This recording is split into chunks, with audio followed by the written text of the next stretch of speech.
Okay, so welcome, legends. As many of you know, I've just launched a book with Tolman, and this is all about ancient wisdom and healing in the Age of Aquarius. So I feel like part of my purpose is to bring everything that we teach. I want to bring the proof of that to the people. And so I couldn't think of anyone better to provide that proof than you guys. I first heard about water fasting about 8 years ago when I read Don Tolman's book, Magnus Opus. And when I read that, I got to the bit about water fasting, and I was just like, there is no way you could do a 10-day water fast and survive. That was my idea back then. So I went straight into a 10-day water fast. I remembered seeing that Don was talking about for women that we could do 10 days every 3 months to get to our 40 days. And so I chose that kind of path. But you guys are just so inspiring. You're just hardcore, like 40 days straight off. Yeah, well, for me, it was really about healing. I was always looking for physical healing more so than anything. I was dealing with chronic pain, some skin issues, and I'd done fast already prior and had some success. I'd done 2 fasts prior, one for 19 days where I had a lot of success, and then I did another one where I didn't have as much. So I was kind of learning as I was going. And so then I had this profound idea, I'm going to do a 40-day fast, because in my mind I was like, the longer I fast, the better. And what I realize now is it doesn't quite work like that. But yeah, I ended up in Bali because I was supposed to go to True North Clinic, which a lot of people know about. It's run by Dr. Goldhammer. But it didn't end up happening. So I ended up coming to Bali, and I did it at Les Waterfall. So preparation, definitely for me anyway, like the preparation was, obviously physically, I just had to, it was all about cleaning my body out as much as possible, going into the fast with a clean and empty digestive system. But to be honest, when you're going to go into something of that length, particularly 40 days, it's much more of a mental preparation than anything else, because that's where you're going to be tested more than anything. And for me, it was like the moment I decided I wanted to do this fast, it was never even a question of will I make it. I knew I'd already done 2 20-day fasts. I knew that I was pretty confident anyway that my body was going to be able to handle it. I was just like, mentally, am I going to be able to get through this? And yeah, so I spent a lot of time just making sure that my why, my WHY was absolutely concrete. And it honestly became like a bit of an obsession, like a healthy obsession, because I realized that for me to get through this, it had to be the most important thing in my life at the time. And it was right up until I finished it. So I think anything less than that, and it probably would have been a much more difficult experience. And there was plenty of times where I was tested that I could have thrown in the towel, but it was just never an option because it was my highest value at the time. So yeah, preparation for me was physical, fruits and vegetables, raw foods for at least like 2 to 3 months. And then, just all the mental preparation. Amazing. Yeah. And I remember when I first met you, we did an emotional healing session. I knew you were here in the jungle fasting, but I never actually met you. And then you came and had an emotional healing session, and he went into the bathroom after the session and came out and like, oh my God, look how big my eyes are. Because your eyes and your teeth just look so big, didn't they? I'd been in the jungle. I hadn't seen myself properly, like other than on my phone for like 40 days. And then it was at the end of my fast, I came and saw you, and I went to the bathroom, looked in the mirror. I was like, whoa, holy crap. Like, I remember that. It was hilarious. Yeah. That's epic. Yeah. Thank you, Sinclair. So what about you, Rebecca? When I first met Rebecca, you were doing your first, I think, ever 10-day water fast. And I remember seeing you down the beach one day, and you said, oh yeah, I'm on day 7 of no food, no liquids. And I was just like, how are you even riding a scooter? How are you even surviving? Yeah, I guess like a lot of us, the fasting journey is, it's a long journey of a lot of different discoveries and explorations with the self. And I feel that like Sinclair, mine was really sparked my interest in fasting with hearing about Don Tolman's book, Magnus Opus. And I sort of followed synchronicities towards finding that book and finding community that supported that journey. And yeah, the first time I started the 10-day water fast was up there in the jungle at Les. And yeah, it's I really feel that it wasn't so much about healing just the body, but I discovered that I'm so many parts: emotional body, mental body, and physical body. And over and over again through life, I'd always notice a repetitive feeling of stuckness or wanting to withdraw that would come up, sort of maybe a feeling of to be or not to be, depending on what different, triggers and stimulus would come up to experience. And fasting felt like the option and the saving grace to be able to slow down and really just stop putting anything else in and slow down and be still and quiet and listen to all those different parts. And so the preparation for the 40-day fast, I guess, was a few years of quite a few different kinds of fasting with different kinds of preparation. Sometimes no preparation, sometimes just jumping into it out of a feeling of desperation, and sometimes much more consciously preparing and cleansing and doing liquid diets and cleansing the body with different Epsom salt flushes and different ways of preparing. But I guess the whole journey together, all the smaller fasts, a 3-day water fast or a 10-day water fast and a dry fast, it sort of felt like that was the preparation for the 40 days. So when I first met you, Doyle, I think you just completed your second 40-day fast. And I remember, you were just off the planet. Like, I remember having a conversation with you and I'm like, wow, where's this girl? Like, where's she from? I can't even connect with your conversation. You were so your vibration was just so intensely high. Yeah. Thank you, Lynn, and thank you everybody who's in the call. I want to say that, first of all, I relate with Sinclair saying that the 40-day does not need to be the way. That's not necessarily the way to go. And I also relate to Rebecca very deeply that was need to be done to bring all the selves, so to speak, together. So both of that I feel. It's one 40-day with the water, and then the other ones are with the juices, and then several shorter ones. But it took me 2 years really to come back to the earth, but it was to integrate, but it was just perfectly aligned and planned. I had that time to give myself to really sort of go off the planet, but still being here. I was still doing very, very many practical things, but gosh, what was shown to me during the 40-day water fast and after, and the writings, when I go read back those, they are just like, now it's the completion time. It's about 7 years ago that I did it, actually this month, coming 7 years. And it's beautiful to have this conversation with everybody. And what it has already been leading its way.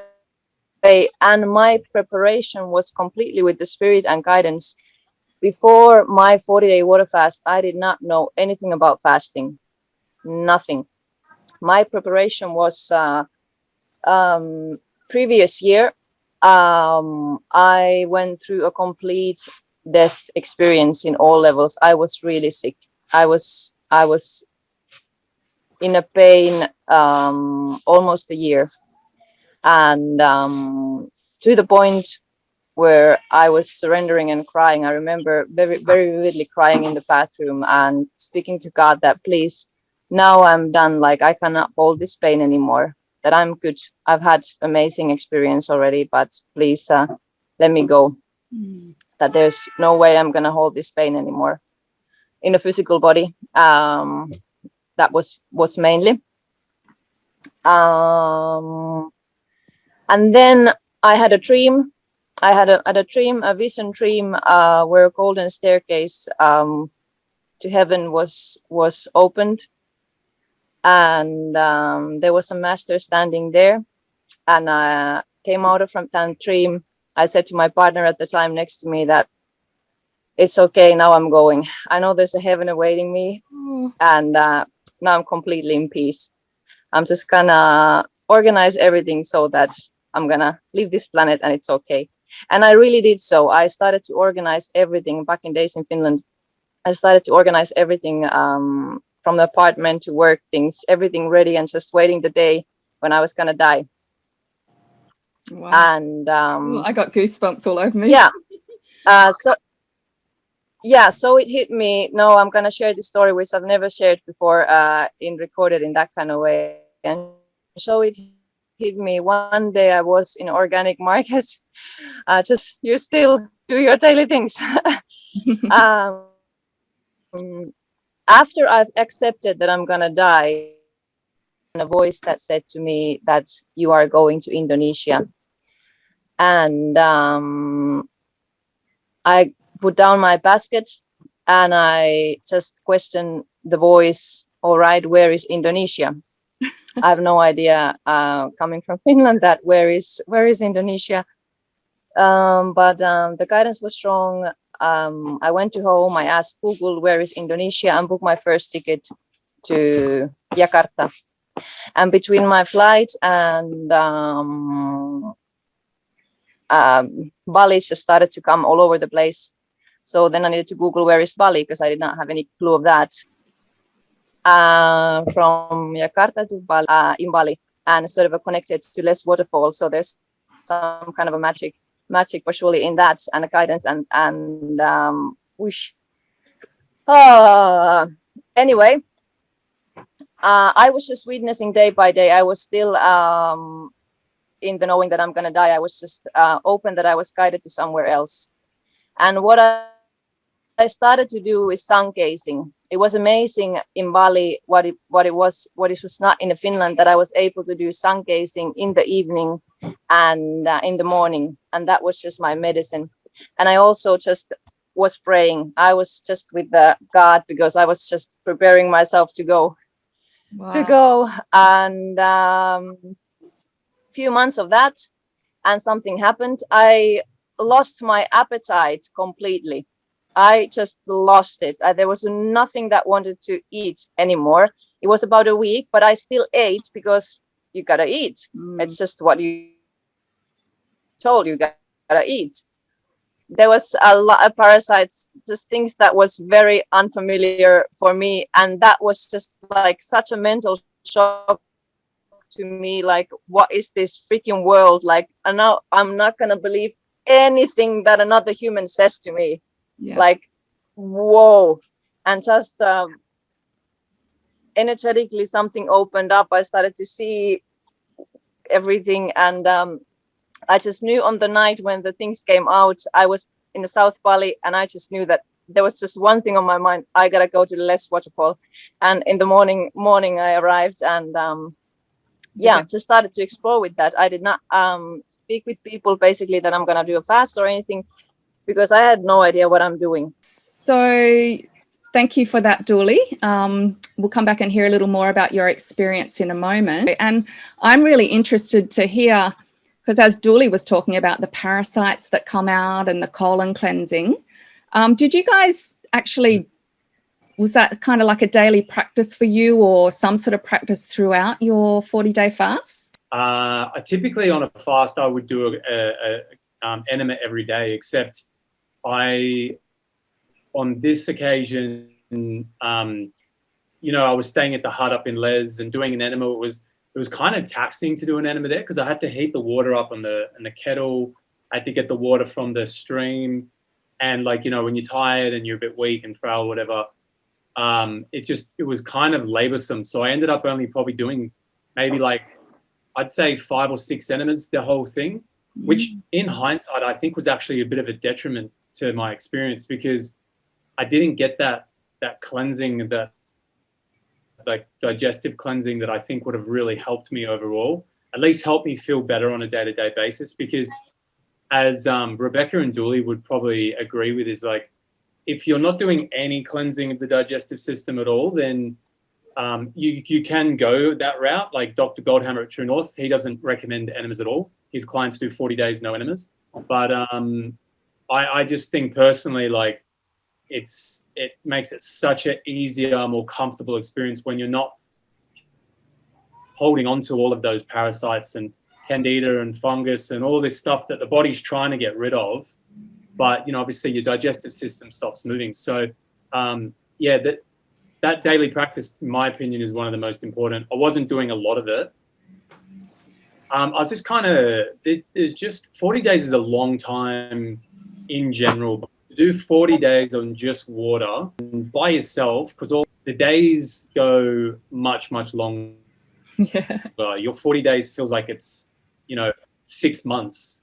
And how you choose to get through it almost makes it sound like it's a chore and a task. And don't get me wrong, it is that sometimes. But there are times where you just find yourself feeling perfectly blissful, you know, not hungry, no pain, no discomfort. You might be lying in the sun. You might be having a really positive thought, a moment of gratitude. And, you know, those are the moments that people will talk about, you know, the magic fasting and how peaceful it can be, because it really can be that side to look at something longer, and it does become a lot more challenging. So that's why I talk about your why and, you know, what the content you consume while you're fasting, the books that you read, the people that you speak to, the thoughts that you have. All of this really does create your experience.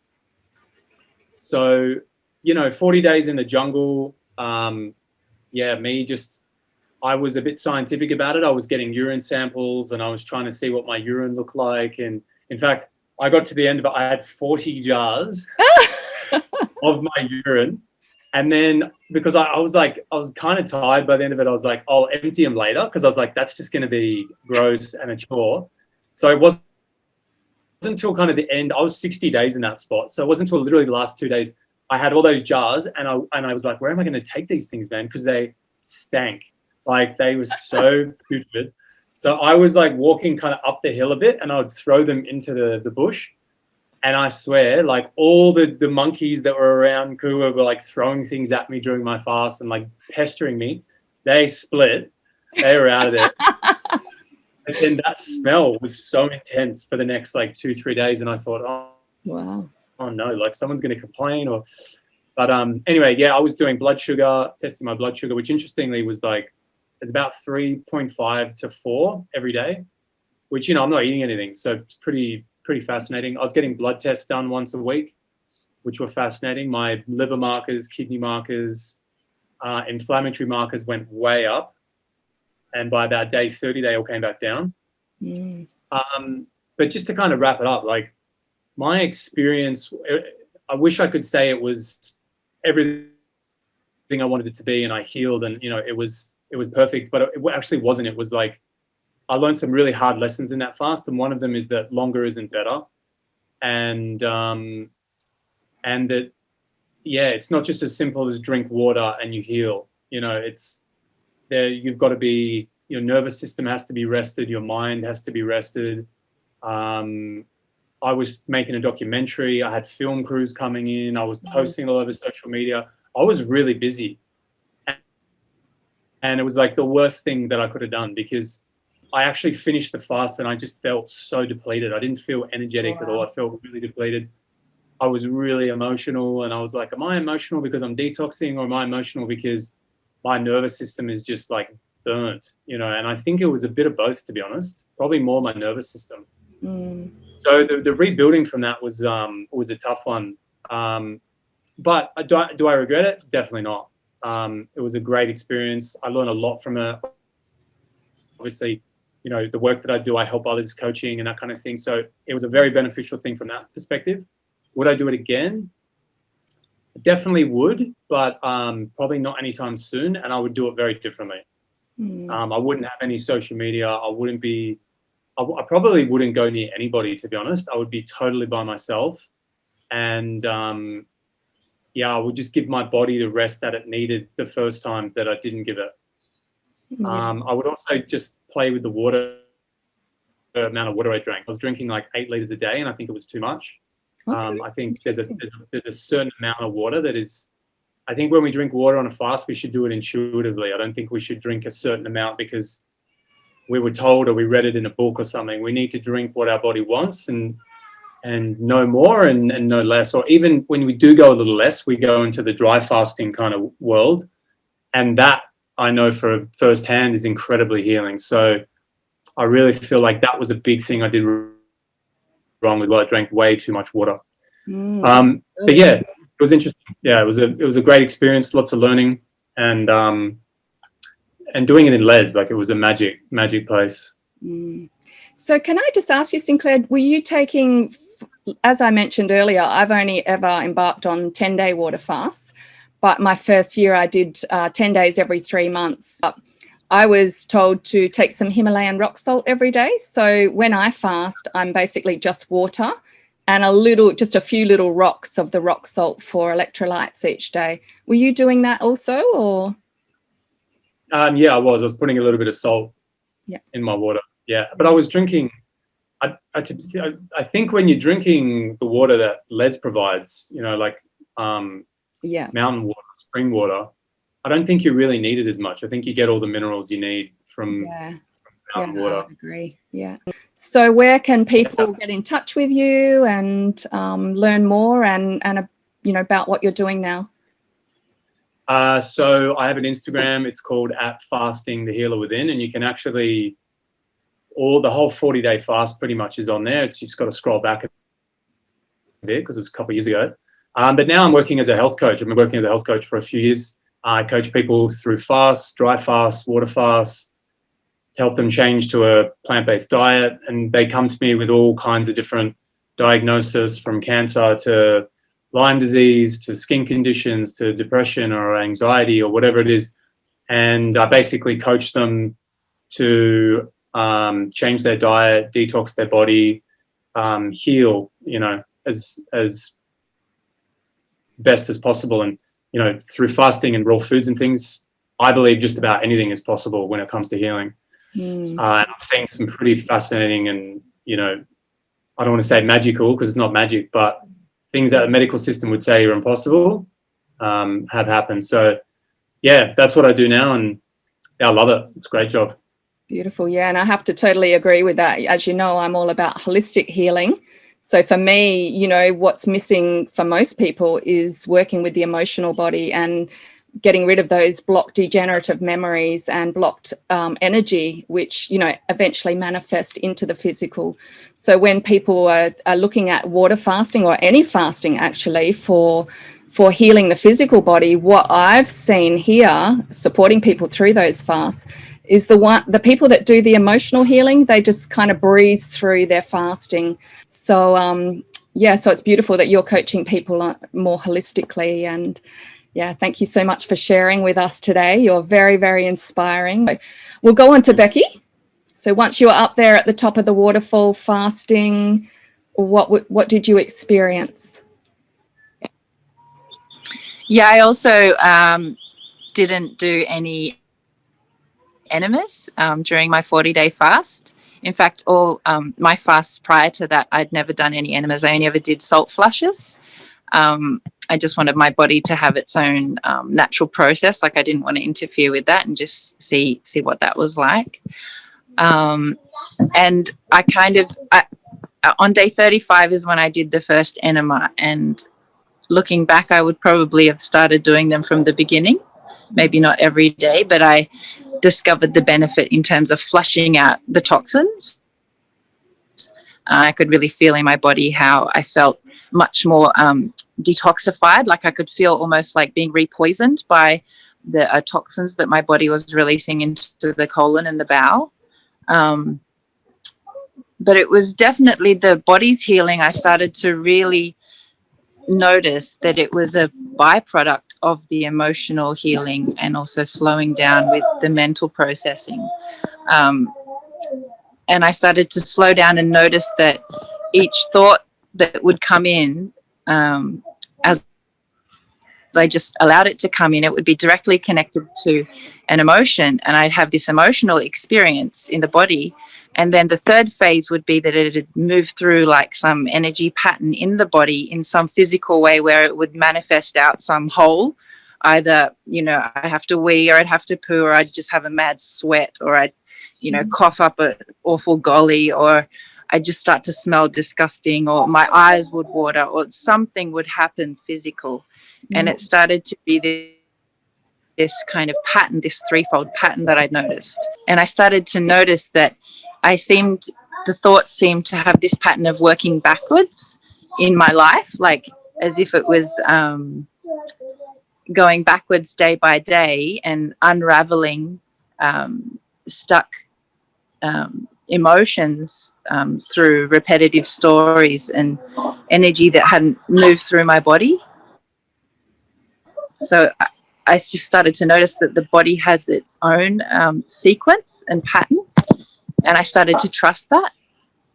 Can I just interrupt for a second? Yep. Because that's really interesting what you're saying, because Don Tolman, he teaches that one day of water fasting will clear a whole year of toxicity. And when you start an extended fast, you do work backwards like that.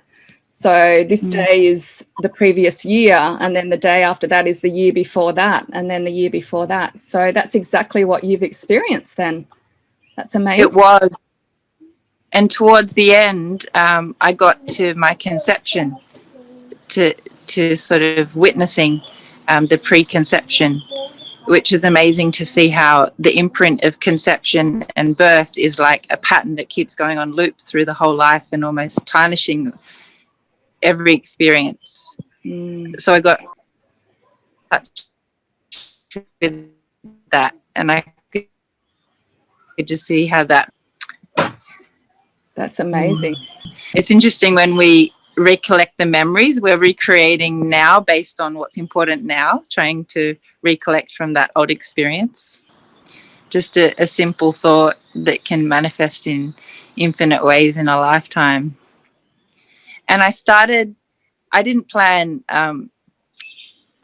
the fast. Like I hadn't mapped out what I was going to do, but it's just started that the water was quite murky, and when I went up there, so I just started by dry fasting, and I didn't drink water for the first 8 days.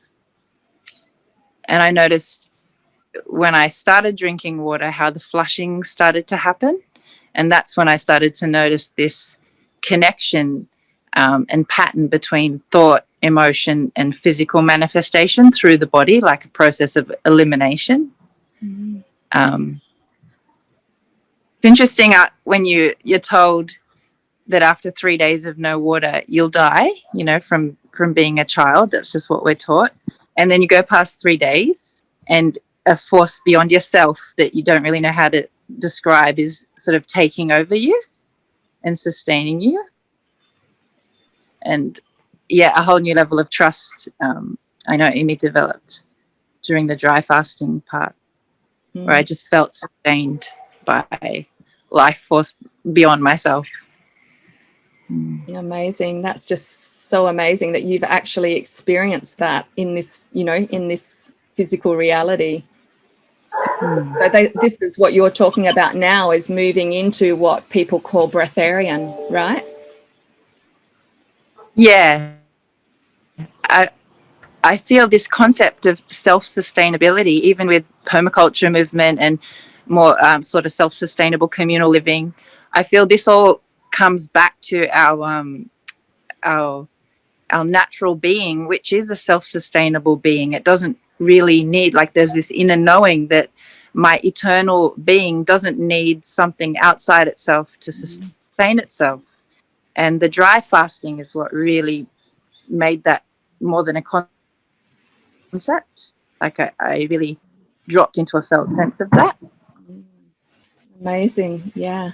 For me, that's still like, you know, I just find that absolutely fascinating because I haven't embarked on even one day. Although what I will say is my last couple of 10-day water fasts. So I've done 13 10-day water fasts. That's my experience with fasting now. But the last couple, exactly what you were saying, Sinclair, I got to that point where I just couldn't even drink water. So I think, you know, for 3 days I was almost dry fasting because all I could do was have a little sip here and there. But yeah, I just, drinking any more than that was actually making me want to vomit, and actually did vomit a couple of times. So, you know, consciousness is changing, and I feel like we're, you know, really just, people are just needing more liquids. That's the age of Aquarius, isn't it? It's all about aqua. It's all about liquids. And so organically, I feel like we're going that way, whether we even know it or not. People are eating more raw foods because of that, you know, water content. And yeah, it's incredible. So yeah, it's beautiful to hear that you've actually had that experience. It's amazing. Important thing now. I'm enjoying like waking up in the morning and doing sunrise and then sunset liters of water, doing a liter of water, sunrise and sunset, a bit like the animals do it. They go down to the water hole, sunrise and sunset. And that's how I sort of did the fast as well. I just sort of water sunrise and sunset down at the river. Beautiful. Well, thank you so much for sharing your experience. And I would just love to say to people that Becky is actually the illustrator of the cover of my book, which I think is absolutely amazing. And you illustrated it exactly how I imagined it to be. Seriously, I just think you are so talented and so amazing. And yet just so humble and so, you know, living that simplistic life. It's so inspiring. Thank you, Lenny. That was a real privilege to work on the book with you. Thank you so much. Okay, so Doyle, your experience, you were talking about the real spiritual aspect of your fast, and can you tell us a little bit more about what you experienced?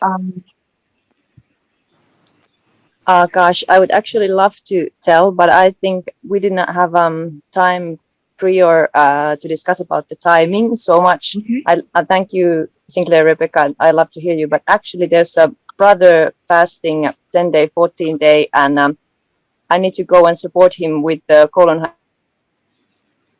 therapy now. But yeah, on my beginning of the 40-day water fast, it was the similar experience. On that 40-day water fast, I did not do any enemas or cleansing because basically the parasites came out with such a flush. I felt sort of completely empty. The cat? But I don't know. Jungle Of course, cats? there's been something inside as well. Still. But for me as well, I did not feel to drink. I remember it was 12 days on the beginning. I was forcing myself to drink a little bit water, but I did not feel to drink. But I'd love to go deeper sometime. It's been really lovely, Lynn, you hosting here us, and would love to hear more about the others' experiences because that feels really good in my heart. Wishing you all blessings, and we shall talk to you soon. So thank you, Doyle. Just before you do go, do you want to just tell me what you're doing now, just before you go quickly? Just 1 minute.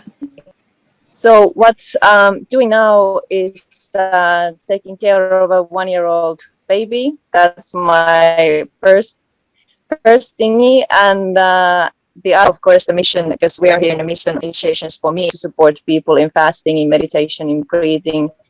All in all, finding that space of consciousness where I would love to speak more about pranic consciousness, not so much about Breatharianism, but that consciousness where you are aware of who you are, which is a miracle and mystery in itself. But to be embodied with that kind of awareness, that's the absolute retreats for sure, and everything that includes that, taking the shit out. So that's what we're going to go and do, and now roll phytotherapy session. So we're going to go and take some shit out. All right. Well, you go and see some poop. Thank you so much for joining us. And yeah, we'll definitely jump on again at some point and learn more from you. Thank you, Doyle. See you, Doyle. Thank you. Thank you. So is there anything else you guys would like to say before we take off? Could I just say also that I've been supporting water fasting here in the jungle for the last 4 years, water fasting retreats, and mainly they're 10 days. But talking back again about the colon cleansing, I actually say to my clients that I won't even support them unless they're going to do either a salt flush or an enema every day. If they skip a day here and there, that's okay. But yeah, I totally agree. I mean, it's so powerful, water fasting, and what's taking place, all that toxicity in the body, if that's not coming out, it's just being reabsorbed. And exactly, I think it was you, Sinclair, said you kind of wasted that opportunity to, I know myself, in my fast, I do enemas every single day. And for me, on day 6, oh my goodness, what comes out is just like inspiring, because the smell and it's all this mucoid plaque that houses all the parasites and the toxins and the heavy metals and the undigested protein. And, so if water fasting is such a powerful way to get that out of your body, that if we're not taking that opportunity, I agree totally that what a wasted, what a wasted opportunity when it's just such a powerful healing time. So yeah, I really love to hear you both say that, actually, because that's my thoughts on it as well. Have you got something more that you'd like to say on that, or anything at all, just to finish up? I think I'll probably add, because I know probably a lot of people who are listening have never fasted, and they're like hearing these people talk about these enormous fasts they did, and they're thinking, well, shit, like, what do I do? I don't want to do a 40-day fast. And I personally would actually don't need to do a 40-day fast. Like, it's just like, because I want to heal this, or I've got this going on, and I heard you did it, and I thought I might as well do 40 days. And I'm like, okay, like, let's pump the brakes for a second, because don't be crazy. Like, it's not necessary to jump into something that intense. It's an intense experience. It's a very long experience, and it's, to have a really successful 40-day fast is so much more, like we're talking about, than just drinking the water and finding somewhere to go and chill for 40 days. Like, your mindset, your environment, there's so many things that come into it actually being a successful fast. And rather, I say it all the time, I would, in hindsight now, having done it, I would rather do 4 10-day fast, benefit from that a lot more than putting my body through a 40-day fast. Because the other thing is, it's not just 40 days of water. It's like another 40 days at least of refeeding and slowly nurturing your body back to strength. And you go from having no options, just water, to all of a sudden you're eating again, and you're like, well, what do I eat? And you want to eat everything. Like I did anyway. I wanted to eat everything. So self-control doesn't stop at the end of day 40. It starts like a whole new marathon starts. Yeah. And if you mess that part up, which I've messed it up many times, then you kind of negate so many of the benefits that you might have got from the fast, and you might even create some more problems in the process. So yeah, like, I always steer people away from the big ones. I'm always like, start small, start with a day, start with 3 days, then work your way up to 10. There's no rush. Like, focus on what you're eating more so than fasting, and then build up like that way. You'll have a way better fast. You'll have a much more peaceful experience. You'll heal a lot better. Absolutely. It's not a sprint. Yeah. And can I just say also, because I did do my 40-day fast that way, I felt like at the start of my next one, which was 3 months after the first one, I was picking up exactly where I finished off, like just one day of fasting, and I went as if I was doing the extended fast anyway. So I found that really interesting. I just love to say how inspiring it is having this reconnection and chat. So thanks, Lenny, for calling us together. Likewise. Yeah, and perfect timing for me in my journey now to receive that invitation. I just felt to say that fasting, you know, I fast to slow down. You know, I sort of fast, but it's to slow down, and so that I can move through life and the experiences at a more integrative tempo, so that all the parts can be integrated, and that's been my intention, is to connect more deeply with myself so that I can then connect more deeply with others, just realizing how so many parts are all discombobulated in my own being, so bringing them back together. And I feel that's what all my efforts in fasting has brought me closer to, and prepared me for more of those natural phenomena experiences in life, and just to be more prepared for allowing life to continually initiate me in that direction, with reconnecting to my whole self. And I feel with every, it's not about a 10-day fast or a dry fast or a 40-day fast or copying anyone, because we're all our unique imprint pattern. And so if that intention is to come more into harmony with yourself, the whole self, and then with others and their whole selves, will, as our own magnetic point, will attract what we need. And definitely in cleansing, you know, on what we take into our physical bodies, our mental bodies, our emotional bodies, in terms of relationships and information and stimulus that we watch, and entertainment, all of that, slowing down and fasting from all things that are making us too fast to be able to integrate life at its natural rhythm and tempo. Whatever does it for you. It's amazing, isn't it? We fast to make strong, and we fast to slow down. And I must say that, you know, for me, if anything's going to push me or like inspire me to go into another 10-day water fast, or even a 7-day, it's the emotional body. You know, if I'm struggling emotionally, I crave it. I'm like, right, tomorrow I'm fasting. My body just wants it. Fasting for me, water fasting, is my doctor. It really is. Anything that goes wrong for me in the body, if I feel a little physical sensation that's like, whoa, what's going on there? It's just right, fast. And, you know, for the last 15 years, or 8 years that I've been fasting, but 15 years of using nature to heal myself, it's worked, you know. I remember feeling something, probably reproductive area, just this fuzziness that I knew was not normal. Went into a fast instantly. 3 days it was still there, but by 5 days it was absolutely gone. And, you know, being able to witness what's taking place like that in your body is just, you know, it's just incredible. So if I could finish up myself just by saying that even just a 3-day fast is said to reset every system in the body. 1 day is said to clear 1 whole year of toxicity. And then as we move through, you could do a 5-day fast. I see that on 5 days, people actually feel and can physically see the changes in themselves. And for many people that are so indoctrinated into the, you know, the conventional way,